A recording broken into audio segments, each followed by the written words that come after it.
Bismillahirrahmanirrahim. Okay students, the topic which we have to discuss today, they are, first one is difference between concave and convex mirror, refraction of light and its laws. We will also see, Snell's law, Wilbur-Snell's law and refractive index.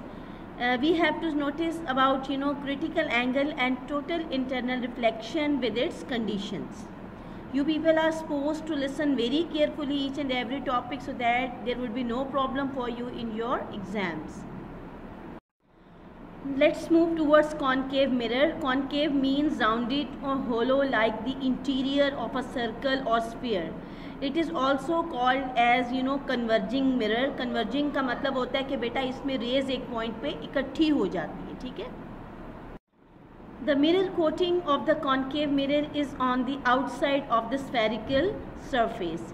In concave mirrors, the center of curvature and the reflecting surface fall on the same side of the mirror. Focus lies in front of the mirror, that is, focal length is positive.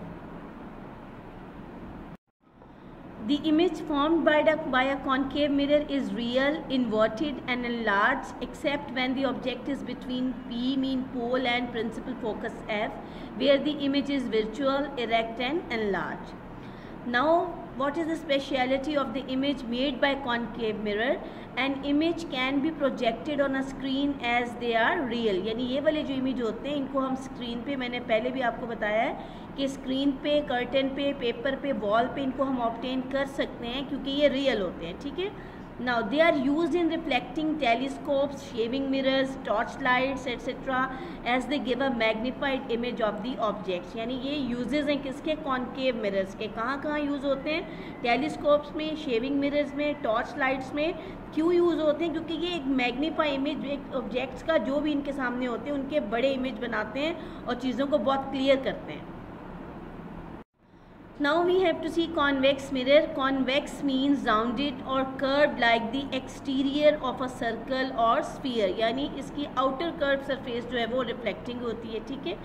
It is also called as fish eye or diverging mirror. इसका जो दूसरा नाम है इसको हम fish eye, नहीं उस तरह से ये bulge हुआ होता है, bulging होता है, ठीक है. और इसको हम कहते हैं fish eye mirror या diverging mirror. The mirror coating of the convex mirror is on the inside of the spherical surface. यानी coating इसकी जो convex की है वो inner side पे हमने coat किया होता है, paint किया होता है और इसकी outer surface shining होती है, reflecting होती है. और concave में हमने outer one जो है उसको coat किया होता है, color किया होता है, paint किया होता है, जबकि उसकी inner जो surface है curved वाली वो shining होती है, reflecting होती है.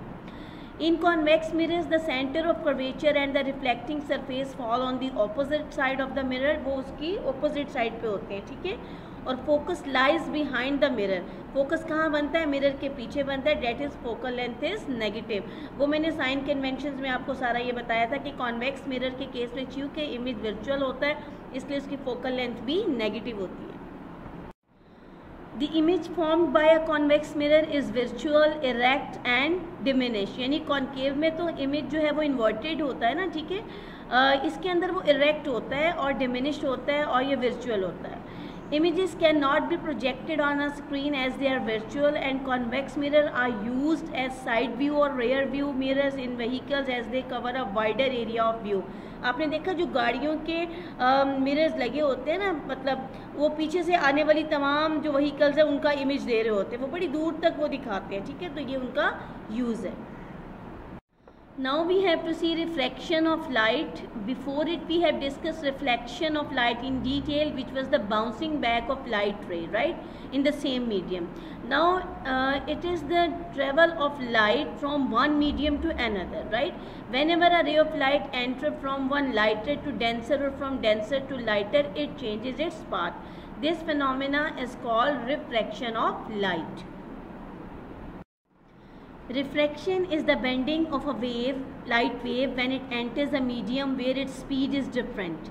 The refraction of light when it passes from a fast medium to a slow medium, मतलब fast का मतलब यहाँ पे ये है कि जो lighter medium होगा ना, जैसे air है, उसमें उसकी जो speed है वो ज़्यादा होगी, ठीक है.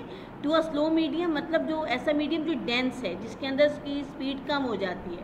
ठीक है। From a fast medium to a slow medium bends the light ray towards the normal, mean perpendicular की तरफ वो बेंड कर जाती है to the boundary between the two media. दोनों जो मीडिया होंगे, लाइटर टू डेंसर और डेंसर टू लाइटर, उनके दरमियान जब हम वो परपेंडिकुलर ड्रॉ करते हैं ना, तो वो उसकी तरफ बेंड कर जाती है।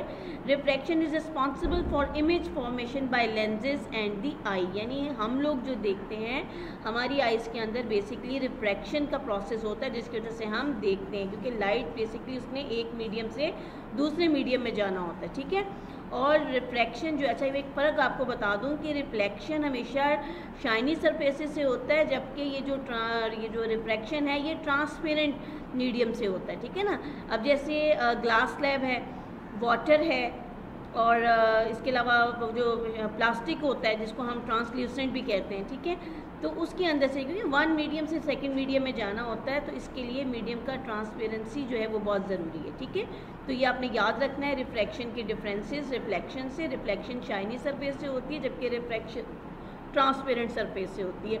और यही रीज़न है इसके अंदर डिफरेंस ये है, मेन डिफरेंस ये भी है कि हम लोग अगर ग्लास विंडो पैन को देखते हैं तो उसके अक्रॉस देख सकते हैं। क्यों देख सकते हैं? क्योंकि उसमें रिफ्रैक्शन हो रही होती है, लाइट एक मीडियम से दूसरे मीडियम में एंटर होकर फिर निकल रही होती है, ठीक है। तो ये आपने याद रखना है। और ये आपको डायग्राम भी आपको नज़र आ रही है, इसमें आप देखिए कि light bends inwards because the speed of light is slower in water. आप देख रहे हैं वो पेंसिल जो है उसकी जो वो बेंड हो गई है, हालांकि वो बेंड तो नहीं होती, लेकिन वो अपीयर ऐसे होती है, नज़र ऐसे आती है, और ये किस वजह से है? ये रिफ्रैक्शन की वजह से। Okay students, now we have to discuss the laws of refraction. The first law is the incident ray, the normal and the refracted ray at a point of incidence all lie in the same plane. Diagram में आप देखिए ये dark blue colour में incident ray आ रही है, normal dotted line में show हुआ है, और इसी तरह डार्क ब्लू कलर में ही रिफ्रैक्टेड रे जो है वो आपको दिखाई गई है। तो ये सारे एक ही प्लेन पे हैं, ठीक है। सेकेंड लॉ है when a ray of light passes through a rarer medium to a denser, mean rarer का मतलब है लाइटर, जैसे एयर लाइटर है उससे डेंसर, जैसे ग्लास जो है वो डेंसर है, ठीक है, थिक होता है, उसकी डेंसिटी ज़्यादा होती है।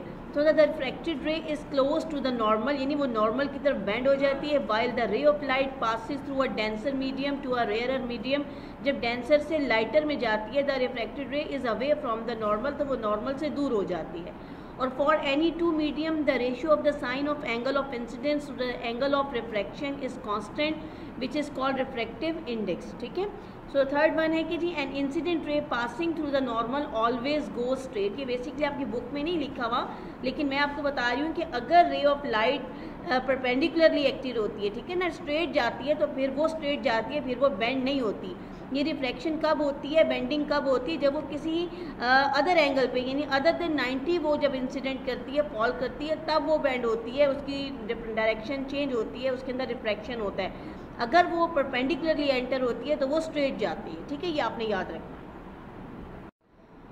Now we have to move towards Snell's law. It states that the ratio of sine of angle of incidence to the sine of angle of refraction for two mediums is always constant. This constant is known as the refracted index or refractive index is equals to sin I over sin R. बेटा ये मैं आपको बता दूँ इसका है क्या basic purpose, कि जब रे ऑफ लाइट एक पर्टिकुलर मीडियम से दूसरे पर्टिकुलर मीडियम पे जाती है तो इसके जो रिफ्रैक्शन होती है ना, इसके अंदर उसकी एक पर्टिकुलर वैल्यू, एक फिक्स वैल्यू जो कांस्टेंट होती है। फॉर एग्जांपल जैसे रे ऑफ लाइट एयर से ग्लास में जाती है तो इसका जो रिफ्रैक्शन होगा ना, इसका जो रिफ्रैक्टिव इंडेक्स जो कांस्टेंट वैल्यू होती है वो होती है 1.5, ठीक है। इसी तरह जब रे ऑफ लाइट एयर से वाटर में जाती है तो रिफ्रैक्टिव इंडेक्स की एक फिक्स वैल्यू है जिसको हम कहते हैं, यानी उसकी वाटर के अंदर है वो है 1.3, तो ये कांस्टेंट वैल्यू होती है जो मीडियम्स में सेम रहती है, ठीक है। तो इसका फार्मूला होता है n इज इक्वल, हम इसको n से डिनोट करते हैं, n is equal sine i over sine r. अच्छा, अब ये आपको फिर डायग्राम में आप देखिए कि रिफ्रैक्टिव इंडेक्स क्या है। This is a measure of how much light slows down when it goes into a new medium, यानी इसके अंदर चेंज कितना आता है जब ये एक मीडियम से दूसरे मीडियम में जाती है, तो इसकी स्पीड में कितना चेंज आता है, ठीक है, कितनी कम होती है। इसको हम सिंबल n से डिनोट करते हैं, और जो वैक्यूम है वो इक्वल होता है किसके, 1 के। अब आप ये देखिए कि refractive index n is equal to c over v। c जो है वो हम लेते हैं speed of light in vacuum, ये याद रखना है, क्योंकि एक तो फार्मूला है ना sine i over sine r, एक और फार्मूला भी है रिफ्रैक्टिव इंडेक्स का जो किसके इक्वल है, n is equals to c over v। c होती है speed of light in vacuum यानी, और v जो है speed of light in medium. This medium में एयर में जा रही है, ग्लास में जा रही है, वाटर में जा रही है, प्लास्टिक में जा रही है, किस में जा रही है, ठीक है। तो ये दो फार्मूला रिफ्रैक्टिव इंडेक्स से मैंने बताए हैं, n is equal sine i over sine r. ये कब होगा, जब एंगल ऑफ इंसिडेंस और एंगल ऑफ रिफ्रैक्शन को डिस्कस करेंगे, ठीक है। और c ओवर v वाला कब होगा, जब वो वैक्यूम के साथ किसी दूसरे मीडियम में एंटर हो रही। Now we have to see the refraction of light by a glass slab. आप देखते हैं कि जो ग्लास स्लैब है वो एक डेंसर मीडियम है, ठीक है, और जो रे ऑफ लाइट एयर से आती है ग्लास स्लैब के अंदर, वो आप देख रहे हैं कि पॉइंट ई पे इंसिडेंट कर रही है, ठीक है। अब डॉटेड लाइन में आप देख सकते हैं डायग्राम में कि ये डॉटेड लाइन, इसका एक्चुअल पाथ तो ये डॉटेड लाइन वाला जाना चाहिए ना, लेकिन ये चूँकि लाइटर मीडियम एयर से डेंसर मीडियम ग्लास में आई है, तो आप देखिए ये नॉर्मल की तरफ बेंड हो गई है। येलो कलर वाली लाइन जो है वो डॉटेड लाइन की बजाय, अपने ओरिजिनल पाथ की बजाय वो परपेंडिकुलर की तरफ, नॉर्मल की तरफ बेंड हो गई है। अच्छा, उसने दोबारा फिर यहाँ पे स्ट्राइक किया है, इंसिडेंट किया है, पॉइंट एफ पे आपको नज़र आ रहा है, ठीक है। अब ये देखें, ये डेंसर है, ग्लास स्लैब डेंसर मीडियम है, डेंसर से इसने लाइटर में जाना है, तो यहाँ फिर हमने पॉइंट ऑफ इंसिडेंस पे परपेंडिकुलर ड्रॉ किया है, आपको नज़र आ रहा है, ठीक है। और यहाँ से आप देखिए कि दोबारा ये बजाय कि अपने उस पाथ पे चलती, ये अब नॉर्मल से अवे चली गई है, नॉर्मल से दूर चली गई है, ठीक है। तो बेटा ये जो वे होता है ना, ये होता है किसका, way of light when it enter from lighter to denser and denser to lighter. अच्छा, इसमें ये याद रखें कि फिगर में गौर से देखें कि यहाँ पे देखिए जो एंगल ऑफ इंसिडेंस है, यानी जब ये एयर से डेंसर मीडियम में एंटर हो रही है, तो angle of incidence is greater as compare to angle of refraction. ये आपको नज़र आ रहा होगा ग्लास स्लैब के अंदर एंगल आर लिखा हुआ है ना, ये एंगल ऑफ रिफ्रैक्शन ये स्मॉलर है और एंगल ऑफ इंसिडेंस ग्रेटर है।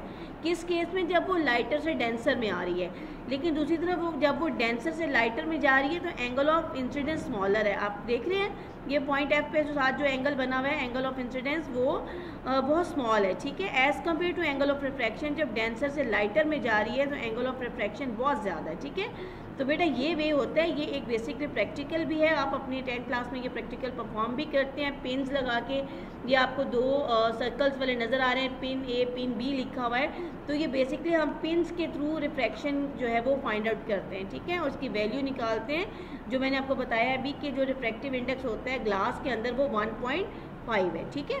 तो इस तरह से ग्लास स्लैब के अंदर रिफ्रैक्शन ऑफ लाइट होती है। अच्छा जी स्टूडेंट, अब हमने बहुत ही इंपॉर्टेंट एक टॉपिक डिस्कस करना है, वो है क्रिटिकल एंगल, ठीक है। सो क्रिटिकल एंगल बेसिकली एक इंसिडेंस एंगल ही होता है जब रे ऑफ लाइट डेंसर से लाइटर की तरफ जाती है ना, डेंसर मीडियम से लाइटर, फॉर एग्जांपल वाटर से एयर में जाती है या ग्लास स्लैब से एयर में जाती है, तो ये वो इंसिडेंस एंगल होता है जिसका रिफ्रैक्टिव एंगल जो है वो 90 डिग्री का होता है, जिसका रिफ्रैक्टिव एंगल जो है वो 90 डिग्री का होता है, ठीक है। तो इस इंसिडेंस एंगल की स्पेशलिटी ये है कि इसका रिफ्रैक्टिव एंगल 90 डिग्री का होता है, इसलिए हम इसको कहते हैं क्रिटिकल एंगल। अच्छा, इसकी एक और स्पेशलिटी है, वो ये है कि जिस पॉइंट पे रिफ्रैक्टिव एंगल 90 डिग्री का हो जाता है from entering from denser to lighter, after that what will happen, the ray of light will not enter from denser to lighter, it will reflect totally inside, ये अंदर की तरफ दोबारा से रिफ्लेक्ट कर जाती है, ठीक है। और इस फिनोमिना को हम कहते हैं टोटल इंटरनल रिफ्लेक्शन, ठीक है। सो अब हम इसको देखते हैं। In optics the minimum angle of incidence beyond which total internal reflection occurs for light travelling from a medium of higher to one of lower index of refraction, the angle of incidence for which refracted rays emerge tangent to the surface separating two medium, the light travelling from the medium of higher to the medium of lower index of refraction। यानी आपने ये याद रखना है कि जब ray of light, when a ray of light enter from lighter to denser medium, denser to lighter medium, so the angle of incidence for which its corresponding refractive angle's value is 90 degree, so that incidence angle is called critical angle, it is represented by C. And what is its speciality? After this critical angle, the ray of light will not enter from denser to lighter, it will totally bend inside, and this phenomenon is called total internal reflection. Now we have to take a review of the topics which we have discussed. We have discussed first of all difference between concave and convex mirror, reflection of light and its laws. Snell's law we have seen that when a ray of light enter from lighter to denser or denser to lighter, mean from one particular medium to another particular medium, its value of refractive index is constant, has a constant value. ठीक है, वो जो उसकी deviation होती है, उसकी refraction होता है, उसकी कॉन्स्टेंट वैल्यू होती है, जिसको हम एन से रिप्रेजेंट करते हैं और वो इक्वल होती है n is equal to sine i over sine r. इसको हम स्नेल्स लॉ कहते हैं.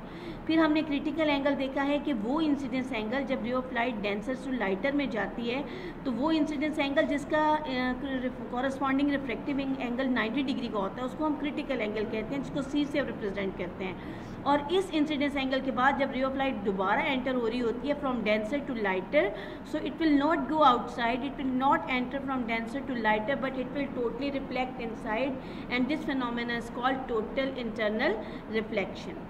Right, it has two conditions. What is the condition? That angle of incidence should be greater than critical angle. यानी total internal reflection किस वक्त होगा? जब further जो रे ऑफ इंसिडेंट करेगी उसका इंसिडेंस एंगल ग्रेटर होगा किससे? क्रिटिकल एंगल के. याद रखना क्रिटिकल एंगल कौन सा इंसिडेंस एंगल है? जिसका रिफ्रैक्टिव एंगल 90 डिग्री का है. तो टोटल इंटरनल रिफ्लेक्शन के लिए ये कंडीशन है कि incidence angle should be greater than critical angle. And the second condition for total internal reflection is this, that ray of light should enter from denser to lighter medium. So these were the topics, students, you have to focus on them so that you can easily understand the next topics as well, and there would be no problem for you in your exams. Okay students, stay at home, stay safe, focus on your studies and prepare for your papers. Thanks and Allah Hafiz.